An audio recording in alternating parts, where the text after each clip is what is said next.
Greetings and welcome to the League of Women Voters Meet the Candidates Forum, a program produced in collaboration with WTJX-TV for well over 35 years. I am Francine Lang, moderator for today's program. As I live and care for an elderly relative who may be immunocompromised due to advanced age, I have chosen to wear a mask for today's program. I ask your understanding and acceptance of my decision as I strive to protect her.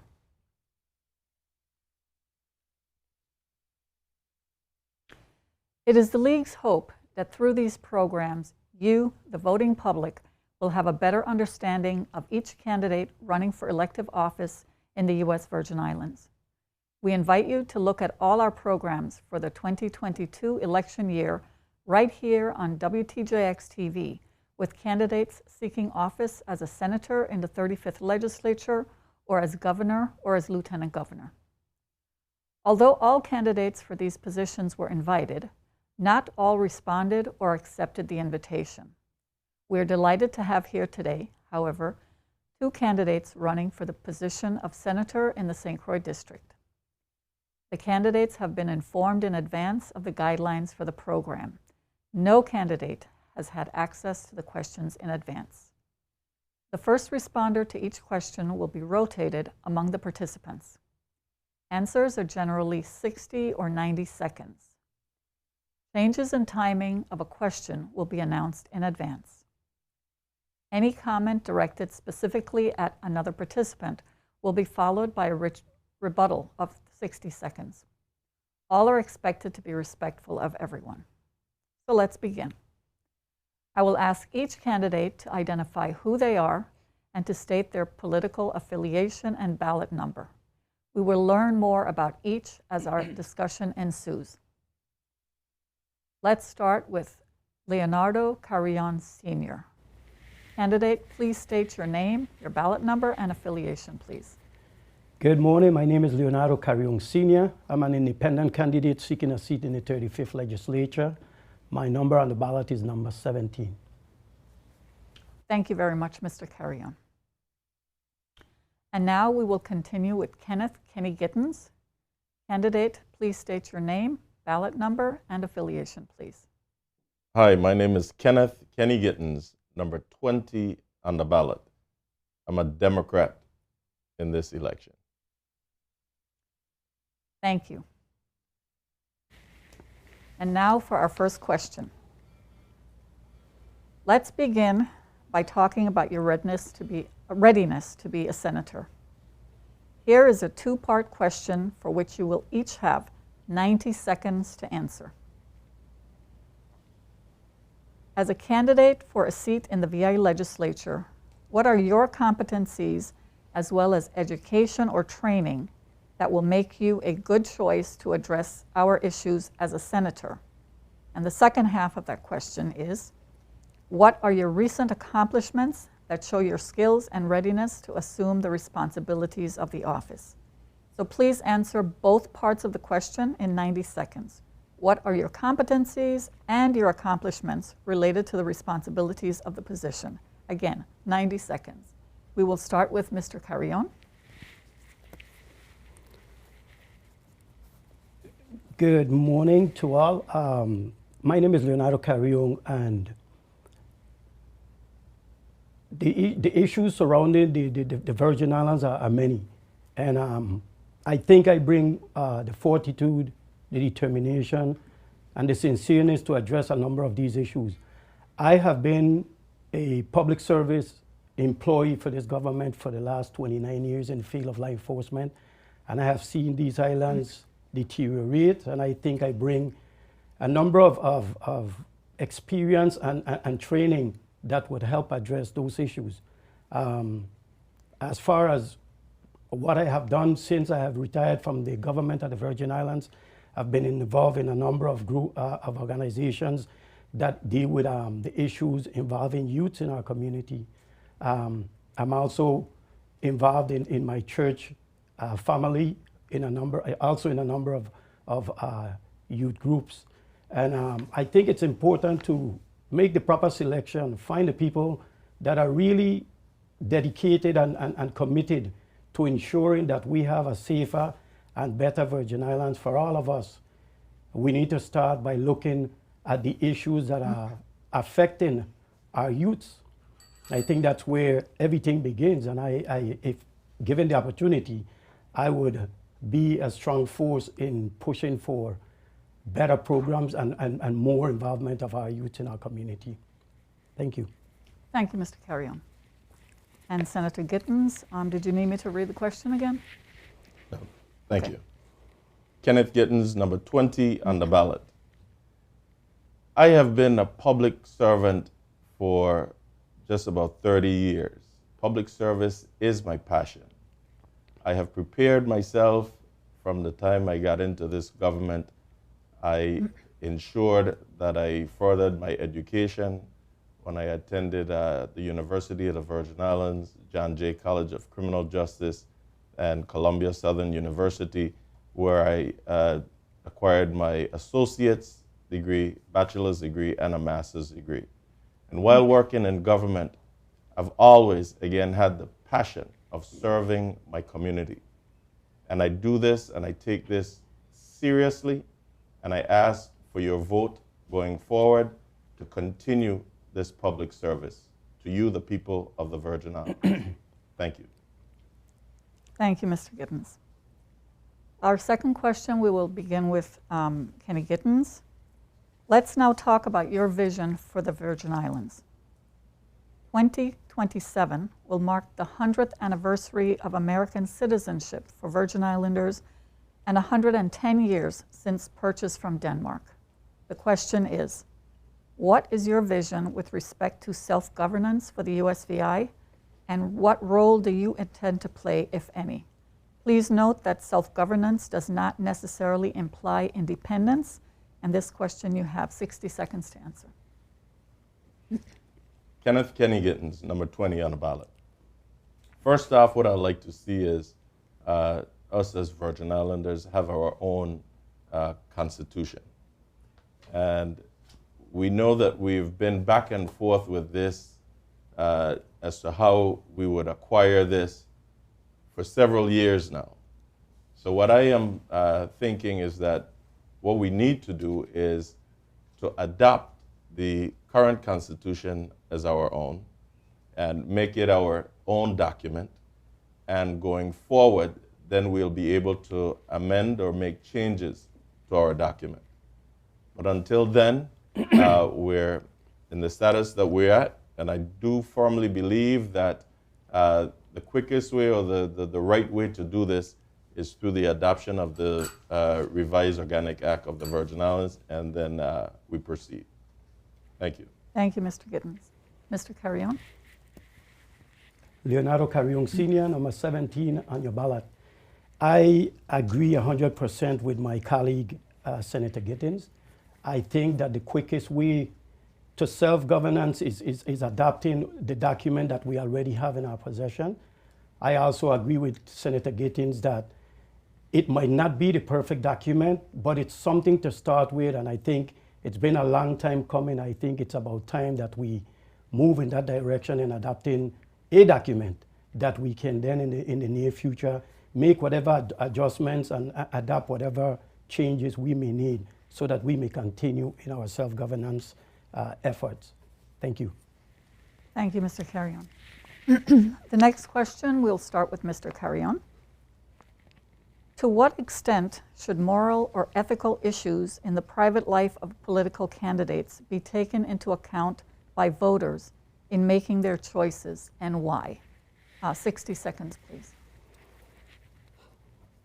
I think it's very important to consider that with any political individual that's seeking to represent the public.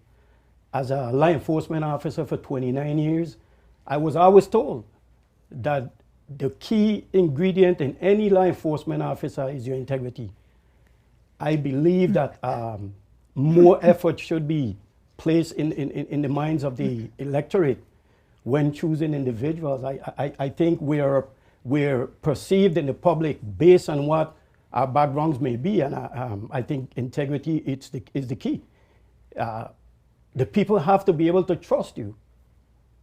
The people have to be able to give their full efforts and attempts in true leadership by having people with integrity. And thank you. Thank you, Mr. Carrion. Mr. Gittens? My motto is simple: restoring life in our islands. Leadership, integrity, fidelity, and efficiency. It is very important for us to take this seriously. As public servants or individuals seeking to be public servants in this community, it is very important for us to keep this in mind and stay at that high level. So again, it's all about leadership, integrity, fidelity, and efficiency. Thank you. Thank you, Mr. Gittens. In a recent poll of the electorate in 2022, voters identified 4 areas of major concern as being education, crime, health, and WAPA. Let's look at each one separately and address what your responses would be for these matters if elected to the 35th legislature. We'll start with Mr. Gittens. With respect to education, cited by voters as one of 4 major concerns, what do you see as the primary challenges facing education today? And what would be your strategies for addressing them as a senator in the 35th legislature? You have 90 seconds to respond. Kenneth Kenny Gittens, number 20 on the ballot. First off, we need to settle the leadership at the Department of Education. And the administration has taken on that task where there's now a new head at the Department of Education. Now what we need to see is the Department of Education and the Board of Education working more hand in hand with each other to get our policies in place. Once they can get this together, they should be able to take care of all the academics and get everyone working in sync to ensure that we have a better education system here in the U.S. Virgin Islands. I went through the public school system, and I know it's a good system. All we have to do is work together as a team and move this forward. Thank you. Mr. Carrion? I, like many Virgin Islanders, think we've seen what the main issue was with the Department of Education just recently. I strongly believe that the biggest issue that the Department of Education was confronting was its leadership. It was obvious at the end of this cycle that the individual that was selected as the commissioner was removed, and moving forward, I have a lot of confidence in the new commissioner. I can see that she's moving in the right direction, and I think what needs to happen now is, which is what I've seen so far from the newly appointed or selected commissioner to serve as the Commissioner of Education. It's about sitting down with the individuals that are key individuals in ensuring that our kids receive the proper education. And I trust and pray that we could continue improving the conditions and the situation that our educators confront. I'm hoping that we continue in this direction, and I'm trusting and praying that this new leadership is a breath of fresh air to pushing forward the agenda of the Department of Education as it should be. Thank you. Thank you, Mr. Carrion. The next question will start with Mr. Carrion. With respect to health, cited by voters as one of the top 4 major concerns, many leave the territory in search of health care, especially on St. Croix. What do you see as the primary challenges regarding health care, and what would be your strategies for addressing them as a senator in the 35th legislature? Again, 90 seconds to respond. Leonardo Carrion Sr., number 17 on your ballot this coming November. The challenges, I think, are very clear. We don't have a health facility in our islands, which forces a lot of our citizens to spend monies that they might not have seeking better health care. I think this is a problematic thing that was in the process or has been in the process for a number of years. I personally believe that the serious consideration to the issue was not taken by our leaders in the past. And I think it's about time that somebody looks at this situation as very paramount to the future of these islands. I don't understand why to this day there hasn't been a more serious approach in ensuring that the people of the Virgin Islands, particularly here in St. Croix, have the healthcare facilities that they feel comfortable in going and seeking medical attention. It's a sad story to see our flights leaving every morning filled with senior citizens seeking healthcare elsewhere when we should be providing those services to our people. So I think the first thing that needs to happen is a serious approach to the conditions of our healthcare facility needs to be taken, and whatever needs to be done so that our people don't have to continue to leave our island seeking medical help. Thank you. Thank you, Mr. Carrion. Mr. Gittens, again, 90 seconds. Kenneth Kenny Gittens, number 20 on the ballot. There's some cultural issues within our healthcare system that must be addressed, something that we don't usually talk about.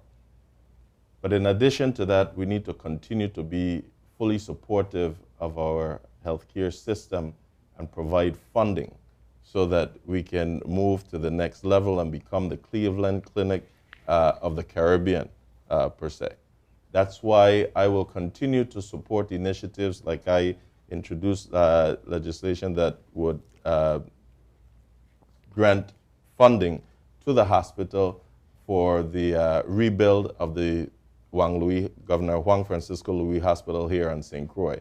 Again, aside from that, there's some cultural issues that we must address, and the board and the leadership of the hospital must take this into consideration and address these issues so that we can move forward and take our healthcare system to another level where we won't have to leave the Virgin Islands. Thank you. Thank you.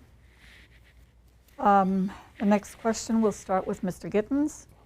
With respect to crime, cited by voters as one of the top 4 major concerns, there will be 2 questions under this. What do you see as the challenges, and what would be your strategies for addressing them as a senator in the 35th legislature? And you have 90 seconds to respond. Kenneth Kenny Gittens, number 20 on the ballot. As a retired law enforcement executive, what I see as part of our problem is we are doing more ambulance chasing with regards to crime rather than in a prevention mode. If we address address crime rather from a prevention mode, it will be less crimes to have to investigate.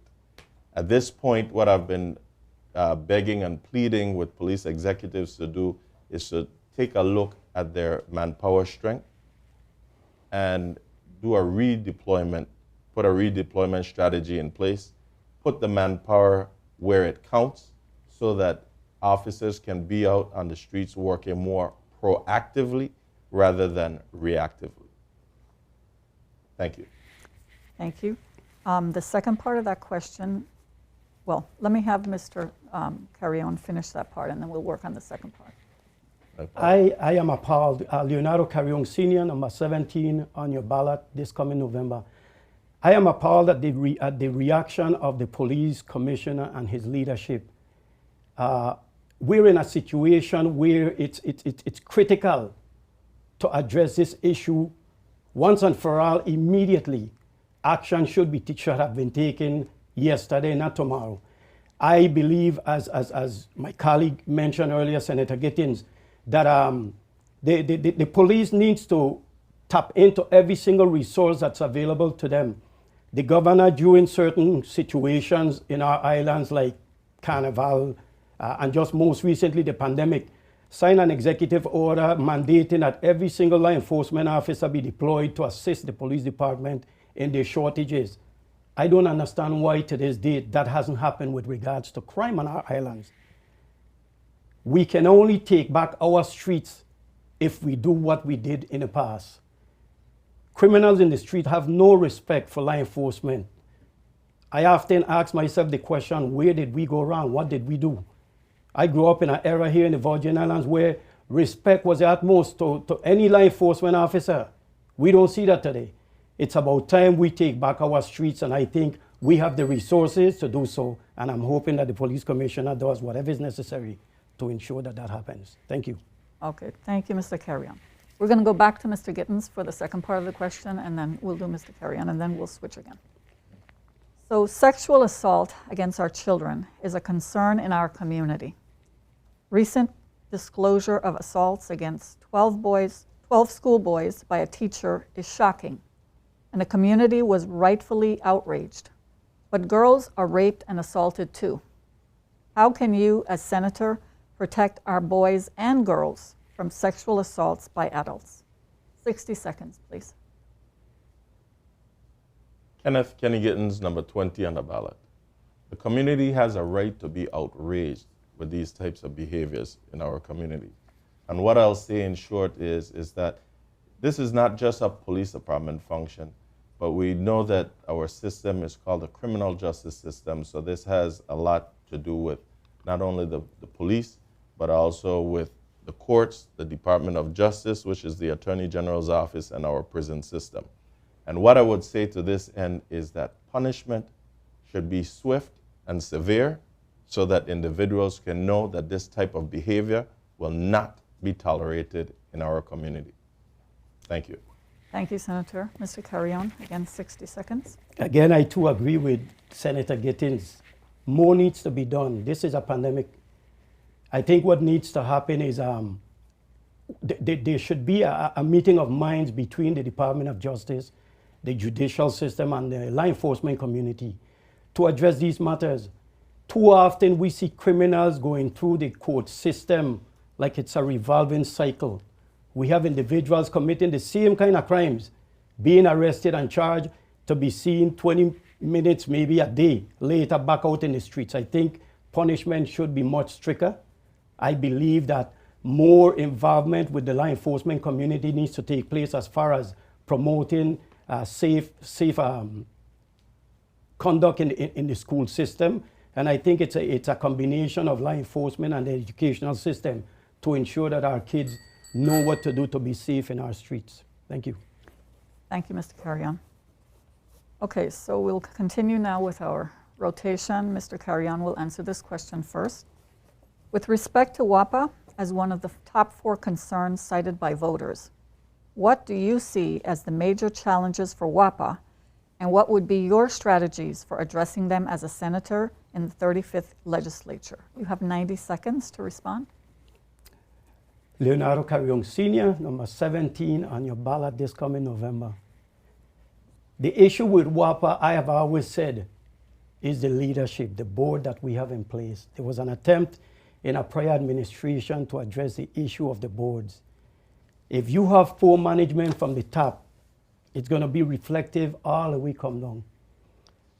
It's been proven over the years that we've had problematic issues with the board of WAPA. We always tend to believe that because a lot of these board members serve for a certain amount of years in the system, and if removed, there's a penalty. I think it's cheaper to the taxpayers of the Virgin Islands to remove the board members that we don't think are doing the proper job than it is to continue to go down the steep hill that we're continuously going. Rates are going up. Cost of living in the Virgin Islands is out of hand, and it's mainly because of WAPA. Businesses are being closed down. So I think the issue here is the management, and if the management is the board, whether it costs us now, but we can see the betterment down the line, I think that's the best choice to do. So I think the first thing that needs to happen is a good look at the board and where we're going wrong, and make the changes necessary to ensure that WAPA goes where it's supposed to be going. Thank you. Thank you, Mr. Carrion. Mr. Gittens? Kenneth Kenny Gittens, number 20 on the ballot. With regards to WAPA, we've seen a lot of waste, fraud, and abuse. And what I will do is continue to work closely with my colleagues to ensure that Bill number 34, that's 0080, I believe it is, which provides for the hiring of special counsel or a special investigator to investigate what's going on at the Water and Power Authority. The 34th legislature have had a number of, between the 33rd and the 34th legislature, we've had a number of hearings that have revealed a number of things going on in the authority that should not be going on.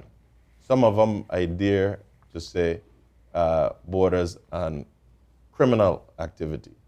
And so through Bill number 34, that's 0080, I'm proposing to hire a special counsel that will dig deep into this matter, look at specific contracts and other items, and bring this to the forefront. And whatever their finding is, that it will be, the matter will be referred to the Virgin Islands Department of Justice, which is the Attorney General's office, or to the U.S. Attorney's office. Thank you. Thank you, Mr. Gittens. And then you will start with the next question. For the first time in about 25 years, GERS was not identified as a major concern. What is your understanding of why this is so, and what lessons can we learn about how this came to be so? 60 seconds. Kenneth Kenny Gittens, number 20 on the ballot. GERS, ticklish subject, but we have one of the most lucrative systems in the U.S. that I've seen so far, and we have to protect this. Now, we have to make sure that we manage our funding properly, our monies properly, and GERS is no different. That is the lifeline of most of our residents here in the territory. So we have a responsibility to ensure that GERS stays up, alive, and around for quite some time so that our economy can continue to strive. And as a member of the legislature, whatever it takes for us to support the GERS, I will do so, just like we did with the special purpose vehicle to ensure that GERS was a beneficiary. One of the reasons why I didn't support it in the beginning was because I wanted to ensure that GERS would be a beneficiary, which they are. Thank you. Thank you. Mr. Carrion, again, 60 seconds. Leonardo Carrion Sr, number 17 on your ballot this coming November. I often think and look at the GERS system in the past as a Easter bunny basket, where many entities were assisted with the finances that were available. The question was why it took this long and why now we did what we should have done before. It got down to the point where within the next 3 years, according to what the experts were saying, there would be no GERS system had we not taken the actions that we did just recently. I again have to say that I believe the biggest problem with the GERS system was the management. The group of people that were chosen to spearhead the leadership in the GERS system. Many terrible investments were made on behalf of our people. Today, we, the employees of the government at the Virgin Islands, can't take loans from our own money because the funds were misspent in bad investments. Thank you, Mr. Carrion. Thank you. The next question, we will go to Mr. Carrion for the first time. Let's talk about growing the economy. While tourism is the backbone of our economy, the majority of the electorate do not work in that industry. Many work in government, but that does little to bring in new dollars. So what is left is the private sector. What have you done or plan to do as a senator to grow or support the private sector and to encourage more locals to become successful in the private sector? You have 60 minutes. Leonardo Carrion Sr, number 17 on your ballot this coming November. The issues with growing the economy here are vast, but I think a lot could be done in a short period of time to improve that. First of all, the private sector is one of the key components of any economy. We have a situation in particular in St. Croix where there is nothing for anybody to try to attract tourism into these islands. Truth be told, the infrastructure doesn't exist. Healthcare is non-existent. Crime is at its highest. Education, almost non-existent. We need to fix the infrastructure. In order to encourage people to come to our islands, which would then boost the economy, we need to make sure that these necessities are in place. We need to make sure that our people are treated with respect, that proper salaries are paid, that the facilities that we have to offer to the tourists in general is welcoming. Thank you. Thank you, Mr. Carrion. Mr. Gittens? Kenneth Kenny Gittens, Again, 60 seconds. Kenneth Kenny Gittens, number 20 on the ballot. It is very important for us to support small businesses. And in supporting small businesses, I can tell you personally that before I were to buy a cucumber or sweet pepper and whatnot, I make sure that I find a local farmer to get those items. If we support our local farmers a bit more, we wouldn't have to be so dependent on items coming in from the mainland. With regards to growing the economy and whatnot, and we talk about new revenues and whatnot, one of the crucial things that we need to do in government now is to increase our collections. There's a lot of money out there, and we need to ensure that our office hours for government accommodates those coming in to make the respective payments. So we have to extend our hours to these individuals and ensure that we increase our collections. Thank you, Mr. Gittens. Okay, and I will start with you for this next question. The pandemic has shown us that we need to diversify our economy and supplement our dependence on tourism.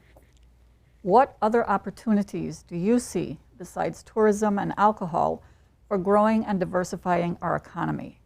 And what are the challenges to making them a reality? You have 60 seconds. Kenneth Kenny Gittens, number 20 on the ballot. As we've seen, one of our challenges was the infrastructure for technology. We've moved now to doing things via the internet, and having internet access to respective homes and whatnot was a challenge. So going forward, we need to take care of that infrastructure to ensure that, God forbid, we have anything else in this nature, that we'll be able to get our students on board to be able to do their schoolwork online and even to perform a number of government functions from home. Thank you. Thank you, Mr. Gittens. Mr. Carrion? Leonardo Carrion Sr, number 17 on your ballot this coming November.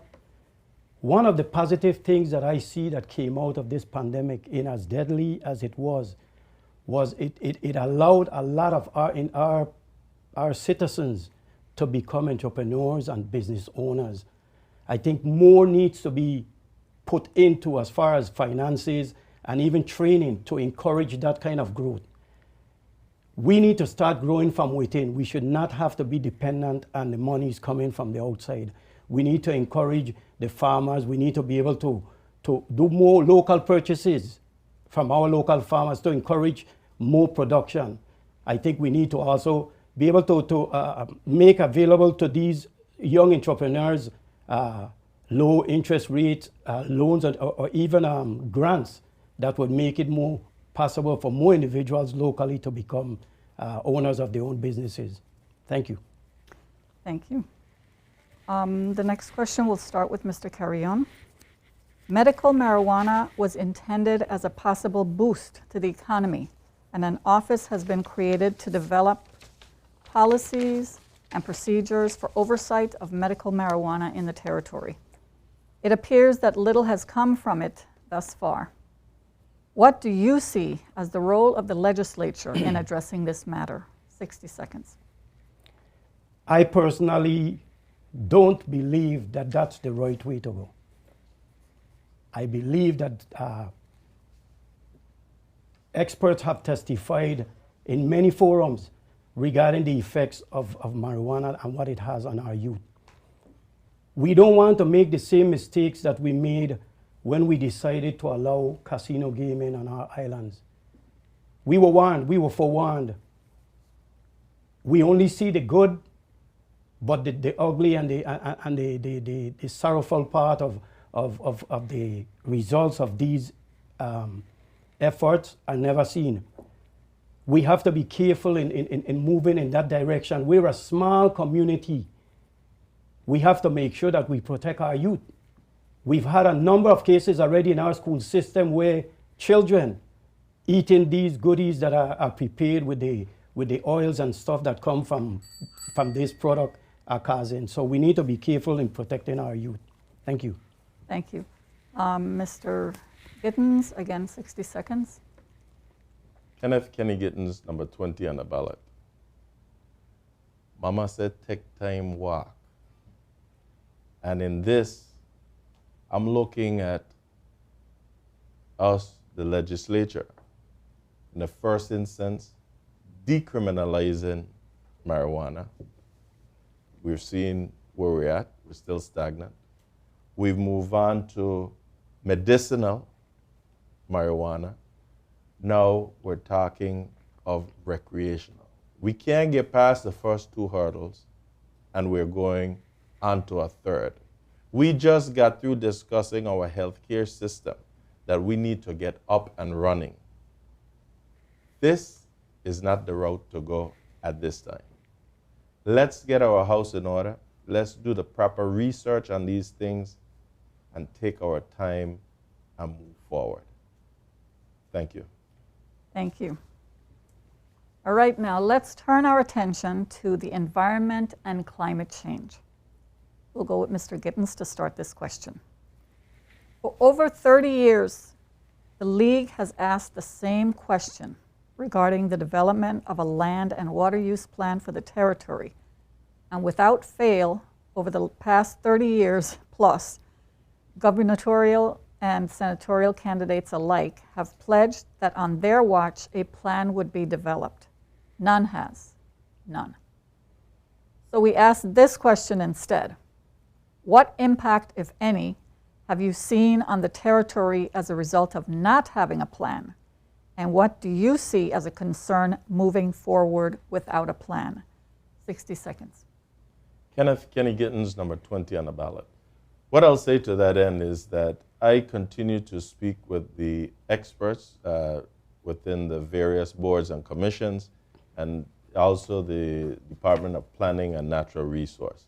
I think we all agree that we do need this land and water use plan. Now, it will be for the Department of Planning and Natural Resource to take the lead on this so that we can ensure that we have a plan in place. But again, it will start with leadership so that we can not only just say that we need a plan, but actually get the individuals, the experts, rather, that is, to the table, sit down, put this plan together so that we can execute once and for all. But this is a true concern as we discuss climate change, and I am hopeful that we can work with those experts in at least getting together, preparing this plan, and executing it. Thank you. Mr. Gittens. Mr. Carrion, again. Can you repeat the question again, Sure, please? and 60 seconds. For over 30 years, the League has asked the same question regarding the development of a land and water use plan for the territory. Without fail, over the past 30 years, gubernatorial and senatorial candidates alike have pledged that on their watch a plan would be developed, but none has. So instead we ask this question: what impact, if any, have you seen on the territory as a result of not having a plan, and what do you see as a concern moving forward without a plan? 60 seconds. I, Leonardo Carrion Sr, number 17 on your ballot this coming November. I definitely see the need for a water and land use plan to be in place. The results are visible. We continue to throw away water that we spend millions of dollars desalinating for human consumption. Water that could be processed and utilized for farms, for livestock farmers. We have to change the way we're utilizing this land. St. Croix is one of the most fertile lands in the Caribbean, and we continue to allow development and land that should be used for agricultural purposes. We continue to scrape the good off of our soil. Every time we have a heavy rain in the islands, we see the flooding. We see water running like I had never seen before. I was born and raised here.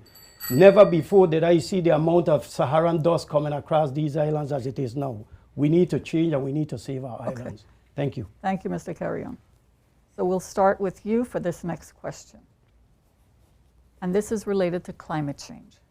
What do you perceive as potential adverse impacts of climate change on the territory? What would you do as a senator to ensure that attention is brought to mitigating those impacts? You have 60 seconds.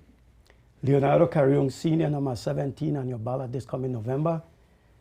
I live in the west end of the island, and I too am one of the happy campers regarding the closure of Lime Tree. One of the biggest issues we've always had in this island, in particular St. Croix, with regards to climate change and pollution, is that refinery. Yes, a lot of good have come from it. I am not here to knock everything as a negative. But I too think that more serious regulation needs to be done in moving forward if there's an attempt by any company to restart that refinery. I think that the people of the Virgin Islands deserve more. We have a lot of people dying from cancer and there's no cancer registry in place. We need to ensure that our air is clean as it should be. We need to ensure that our waters are as pure as we need them to be so that we could have a better future for us and for the generations to come. Thank you. Thank you, Mr. Carrion. Mr. Gittens? Kenneth Kenny Gittens, number 20. Well, in these areas, I often lean towards the experts.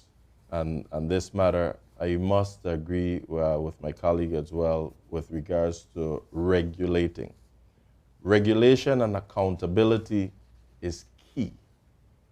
And again, I will do from my capacity, from where I sit, I will work along with the experts. However, one of the things that I will always push and ensure is regulation and accountability across the board. We live here on a small island. We have far to go. Again, we don't have a good healthcare system, so we got to take care of ourselves here. And if we must, then we have to leave the territory. But again, regulating this and holding individuals accountable across the board is a must. We do want to see jobs and whatnot. We had the pros and the cons with the refinery. However, again, accountability is key. Thank you. Thank you, Mr. Gittens. So we'll start with you on this. We're going to talk a bit about housing. Many young families are leaving the territory because they cannot afford the housing market here or even find affordable rents. Some have suggested reinstating rent control as a way of stabilizing the rental market. What is your position on rent control for the Virgin Islands? 60 minutes. Kenneth Kenny Gittens, number 20 on the ballot.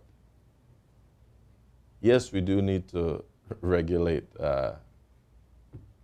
housing rents. We know that, excuse me, during the pandemic, or even after, I can go back, even after the twin hurricanes of 2017, when individuals flew in to come in to assist us, rent started going out the roof. So yes, I do support rent stabilization to keep them to a minimum so that our people can have affordable renting. And I will continue to work with the Virgin Islands Housing Authority and the Virgin Islands Housing Finance Authority to ensure that local individuals can find affordable housing. Thank you. Thank you, Mr. Gittens. All right, so we're going to continue now with some additional questions. We'll start with Mr. Carrion on this one. I did not answer that last Oh, you question. didn't answer? My apologies. Mr. Carrion, please speak about housing and rent Leonardo control. Carrion Sr, number 17 on your ballot this coming November. I too, like my colleague Senator Gittens, agree that rent regulation is a must. We saw where people, our local people couldn't afford rents with the reopening of Lime Tree. And then we had these outside help that came to assist us after the hurricanes and with the pandemic. The rents went sky high and our local people couldn't afford it. But more so, I think the government should make a stronger effort in trying to ensure that our people get a piece of this rock. I continue to hear the government offering programs that they label affordable housing. When you look at the prices of these houses, you're talking about $250,000. The average government employee cannot afford that. So I don't know where they get this idea that that was affordable. It is not to our people. A mortgage and a $200,000 a payment and a $200,000 mortgage is over $1,500. Where can we find that? I think the government could do better, and we should. Thank you. Thank you. All right, so we're going to have another question for Mr. Carrion, starting with Mr. Carrion. Candidates have discovered that it is wise to talk about promoting agriculture in order to get elected, but once in office, very little is heard about strengthening agribusiness. What do you see as the challenges of making agribusiness a reality in the Virgin Islands, and how would you address them as a senator? You have 60 seconds. Leonardo Carrion Sr, number 17 on your ballot. I had the opportunity to visit the aqua farm at the old Bethlehem sugarcane factory. And in meeting with one of the individuals that's responsible for putting that together, it was brought to my attention that he invited every sitting senator, and this was last year. And his response to me was of all the invitation, there was only 3 senators that participated or came by. I think we have a good talk when it comes election time. We know what to sing. But after election, we tend to forget what is important for our people. Local food is the key. We live on an island. If something drastic is to happen that we can't get food coming here in 2-3 months, we're going to starve to death. We need to make sure that these farmers are not just played with in election time, but get what they deserve so that we could have local food all year round. Thank you. Thank you. Mr. Gittens? Kenneth Kenny Gittens, number 20 on the ballot. The one good thing is that the legislature just reviewed the Virgin Islands Agriculture Plan, which addresses this. One of the things that we got from the University of the Virgin Islands is we just can't have a fancy plan. It's going to take some funding, and it is now time for us to put our monies where our mouths are and ensure that this plan is fully executed. And as a sitting senator, I intend to fully support the new agriculture plan that's been put in place, which will cover that aquaculture that you speak of. And I've oftentimes visited even the junior high and the high schools to take a look at their programs. And I know that prior to the hurricanes, we had a good agriculture program in there, and it is time for us to continue to support them. Thank you. All right, thank you, Mr. Gittens. And we're going to start with you on this next question. And since you mentioned funding, this one is about budgets. While it is ideal to have revenues that completely support the budget, over the recent years, there have been budget shortfalls. What criteria or guidelines would you recommend in determining how to allocate the budget during such shortfalls? You have 60 minutes. Right now we're going through, Kenneth Kenny Gittens, number 20 on the ballot. Right now we're going through the budget process. As a matter of fact, we're doing the budget markup from today. But in assuring, I spoke about the increase of collections. one of the things that we also need to be serious about is austerity measures in ensuring that we don't waste while we have all this influx of monies coming into the territory.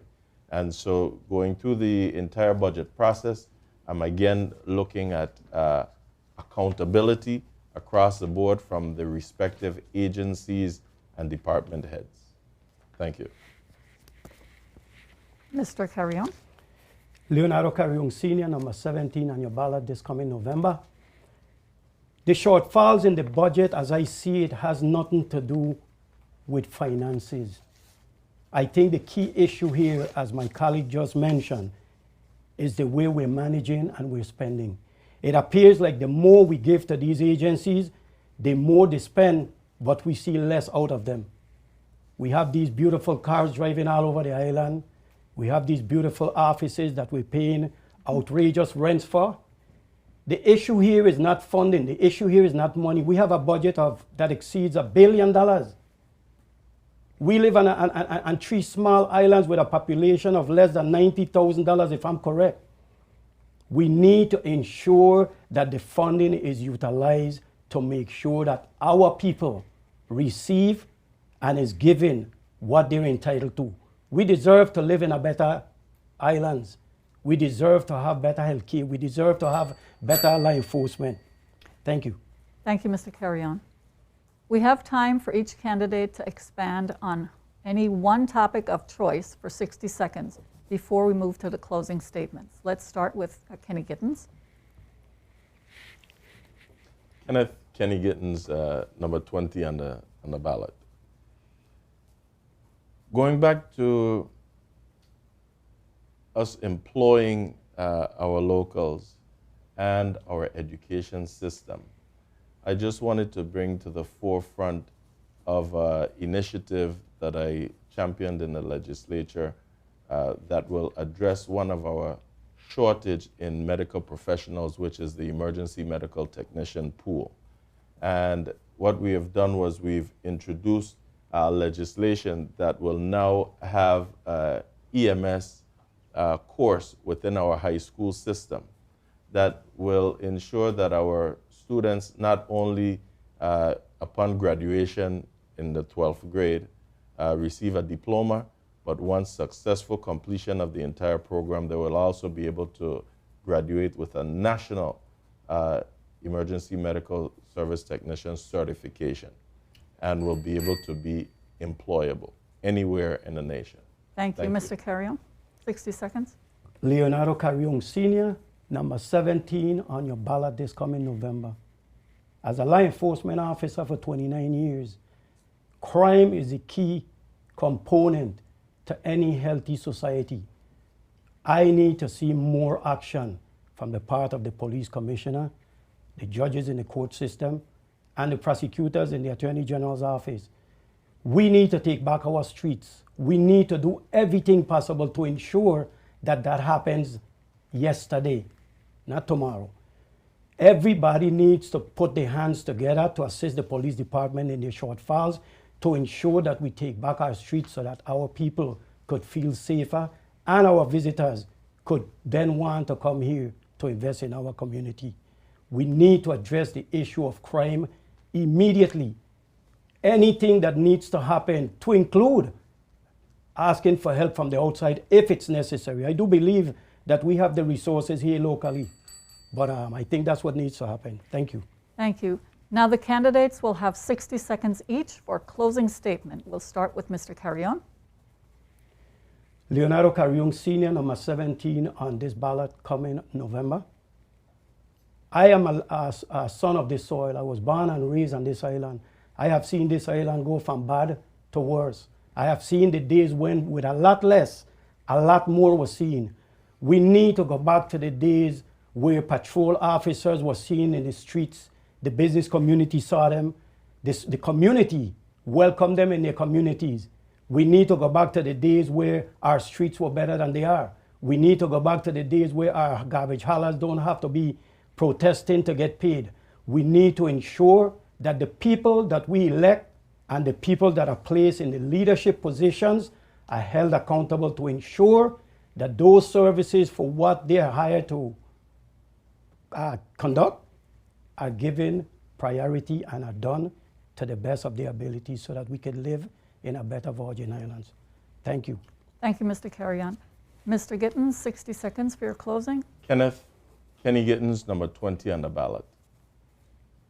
I have either sponsored or supported sponsorship to legislations that will help better the quality of life for all Virgin Islanders.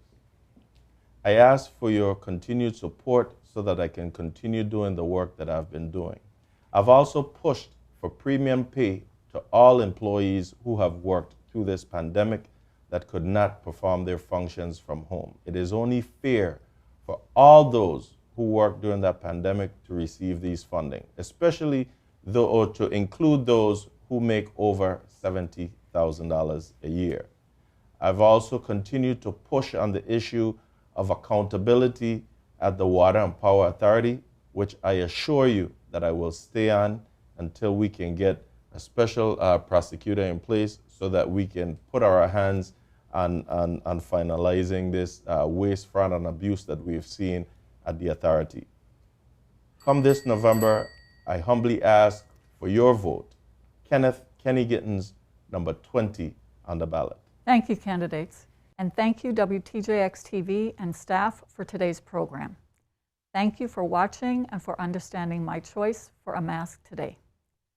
The League of Women Voters hopes this program has helped with your understanding of the candidates and in so doing will inform your vote in November. The League reminds you that your vote determines the future of the Virgin Islands. Every vote does count. During elections, we often see an individual who barely makes the cut because a few more people did vote, or one who barely loses and wishes if only a few more persons had voted. So, let your voice be heard by your vote. It's your right. Take it. I am Francine Lang for the League of Women Voters of the Virgin Islands, saying vote early or vote in November, but vote. Thank you.